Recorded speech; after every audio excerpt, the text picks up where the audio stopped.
Statements having concluded, the matter of public importance will now be proceeded with. I call the member for Northern Tablelands.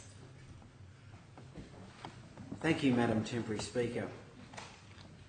I'd like to begin by showing my respect and acknowledging the Gadigal people, members of one of the 29 clans that make up the Eora Nation, who are the traditional custodians of the land that we meet on in this House. This week we celebrate and recognise National Reconciliation Week. Reconciliation is a powerful symbol of healing and unity. It is also about justice, equity and the rights of Aboriginal people.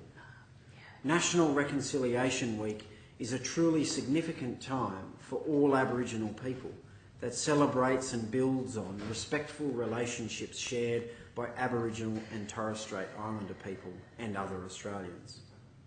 Reconciliation Week starts on May the 27th, the day in 1967 when Australians voted to give the Commonwealth the power to make laws for Aboriginal and Torres Strait Islander peoples and finally recognise them in the national census.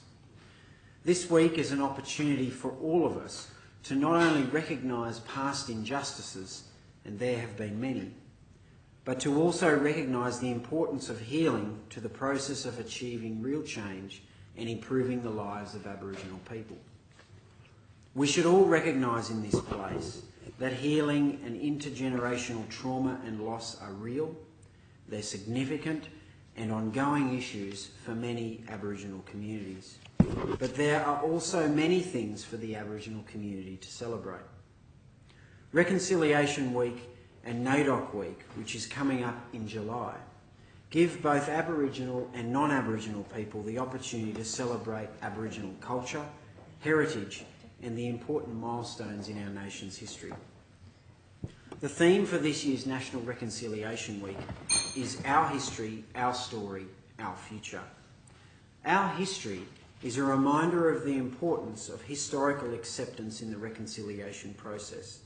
Accepting how past practices impacted the lives of Aboriginal and Torres Strait Islander people ensures these wrongs are never repeated in the future.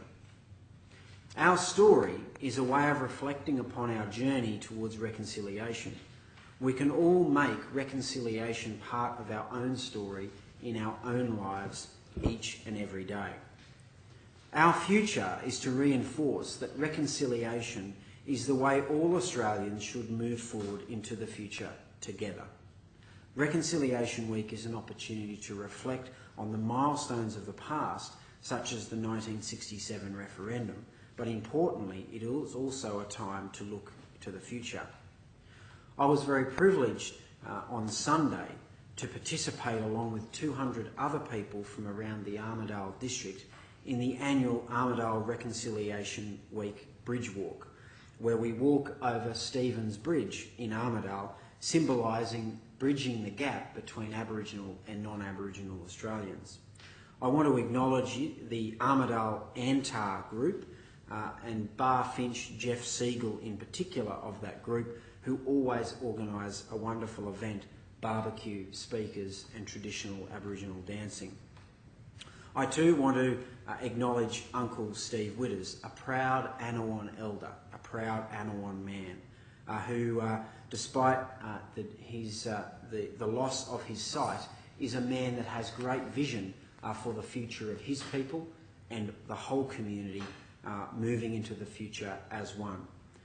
As Uncle Steve said after we completed the bridge walk, it's only when Aboriginal people have equality of opportunity, life expectancy, education and choice that reconciliation will be truly meaningful.